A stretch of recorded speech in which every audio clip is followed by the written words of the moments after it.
చూపించలేదు. కానీ మా ప్రభుత్వం వచ్చిన వెంటనే మేమిచ్చిన మాట ప్రకారం నిజాం షుగర్స్ లిమిటెడ్ పునరుద్ధరణకు జనవరి 2024లో ఒక కమిటీని నియమించాం. త్వరలోనే తెలంగాణ ప్రజల చిరకాల స్వప్నమైన నిజాం షుగర్స్ లిమిటెడ్ని తిరిగి ప్రారంభిస్తాం. మన చేనేత అన్నలు నేసే ఒక్కొక్క వస్త్రం ఒక కళాఖండం.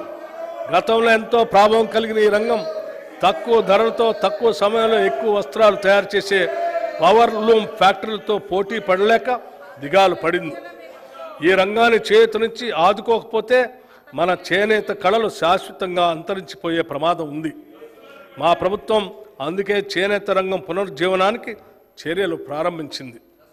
ప్రభుత్వ శాఖలకి ఇతర ప్రభుత్వ సంస్థలకి అవసరమైన వివిధ వస్త్రాలు అనగా విద్యార్థులకు ఇచ్చే స్కూల్ యూనిఫామ్లు, ఆసుపత్రుల్లో ఉపయోగించే బెడ్షీట్ లాంటివి తెలంగాణ చేనేత సహకార సంస్థ ద్వారా మన స్థానిక నేతన్నల నుండే సేకరించాలని నిర్ణయించాం.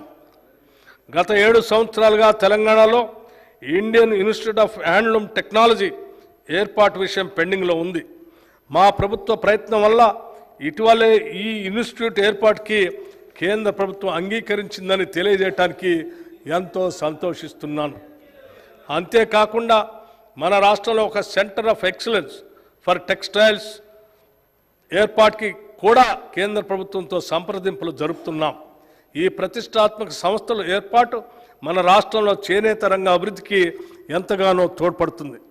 పరిశ్రమల శాఖకి ఈ బడ్జెట్లో 2762 కోట్ల రూపాయలు ప్రతిపాదిస్తున్నాము. ఇన్ఫర్మేషన్ టెక్నాలజీ శాఖకి ఈ బడ్జెట్లో 774 కోట్ల రూపాయలు ప్రతిపాదిస్తున్నాము.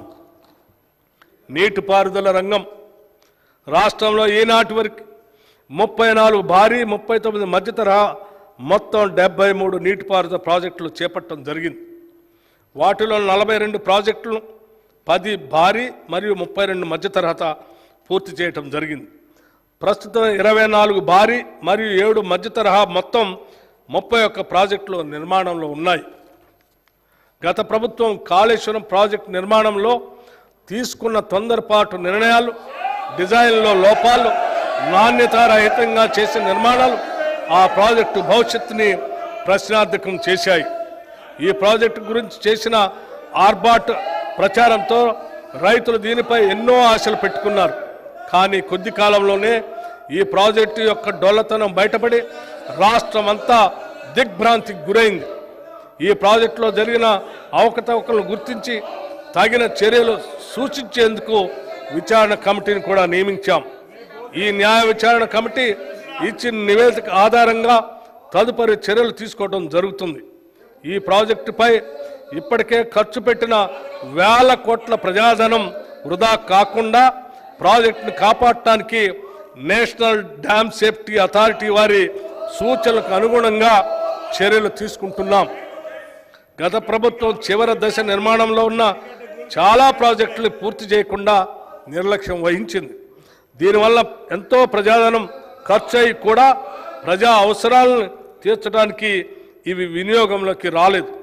మా ప్రభుత్వం తుది దశలో ఉన్న ఇలాంటి ప్రాజెక్టుల్ని మరియు ఆయకట్టు తక్షణం పెంపొందించే 6 ప్రాజెక్టుల్ని ఈ ఆర్థిక సంవత్సరంలో మరియు 12 ప్రాజెక్టుల్ని వచ్చే ఆర్థిక సంవత్సరంలో పూర్తి చేయడానికి నిర్ణయించాం. రాష్ట్రంలో ఇప్పటికే ఉన్న భారీ మధ్య తరహా మరియు చిన్న ప్రాజెక్టుల నిర్వహణ కూడా గత 10 ఏళ్లలో జరగకపోవటం వల్ల ఆ ప్రాజెక్టుల సామర్థ్యానికి అనుగుణంగా ప్రజలకి మేలు జరగలేదు. అవి అలాగే వదిలేస్తే మన జాతీయ సంపదగా భావించే ప్రాజెక్టులు నిరుపయోగం అవుతాయి. అందుకే మా ప్రభుత్వం ప్రాజెక్టుల నిర్వహణ మరియు మరమ్మతులు తగిన సమయంలో చేపట్టడానికి నిర్ణయించాం. నీటిపారుదల శాఖకు ఈ బడ్జెట్లో 22,301 కోట్ల రూపాయలు ప్రతిపాదిస్తున్నాం.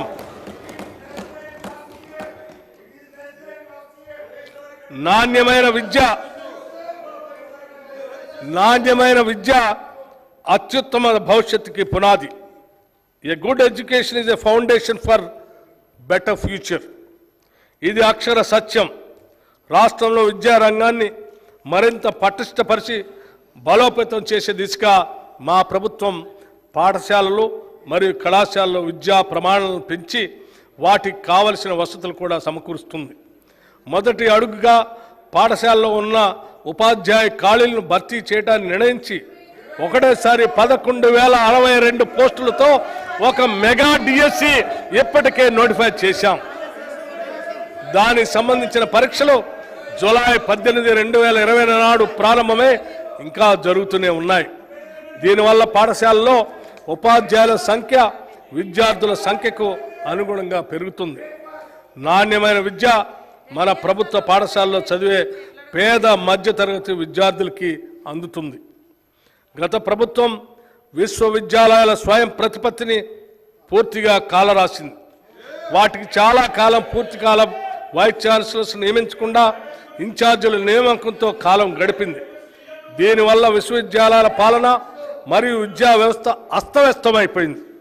మా ప్రభుత్వం ఇటీవల పూర్తి కాలపు వైస్ ఛాన్సలర్లను నియమించడానికి సెర్చ్ కమిటీలను కూడా నియమించాం. త్వరలోనే ఈ నియామకాలు పూర్తి చేస్తాం.